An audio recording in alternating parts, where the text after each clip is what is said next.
হঠাৎ আপনাকে এক ডাক্তার রিপোর্ট দিয়ে বলল আপনি মাত্র 30 দিন বাঁচবেন, আপনার ক্যান্সার হয়েছে, এখন আপনার শেষ স্টেজ যাচ্ছে। এটা শুধু আপনি জানেন, আপনার পরিবার কিংবা বন্ধু বান্ধবরা কেউ জানে না। এখন এই রিপোর্ট পাওয়ার পরে আপনি বাসায় গেলেন। প্রতিদিনের মতো আজকেও আপনার বাবা আপনাকে বকাঝকা শুরু করলো, তোকে দিয়ে কিচ্ছু হবে না, সারাদিন কোথায় থাকিস তুই, অকাজের ছেলে, ইত্যাদি ইত্যাদি। এই মধ্যবিত্তের বাবার যেমন হয় আর কি। তখন কি প্রতিদিনের মতো আজও আপনি তর্ক করা শুরু করবেন, নাকি প্রাণ ভরে বাবার বকাগুলো শেষবারের মতো আরেকবার শুনে নেবেন? হঠাৎ আপনার মা এসে আপনাকে বলল, নে বাবা ভাতটা খেয়ে নে।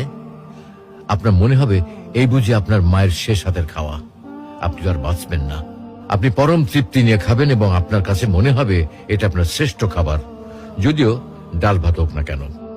আপনি বের হলেন, পুরনো এক বন্ধুর সাথে দেখা, আপনি যাকে মোটেও সহ্য করতে পারেন না, সবসময় তার সাথে কথা কাটাকাটি হয়, আজকেও সে আপনাকে কিছু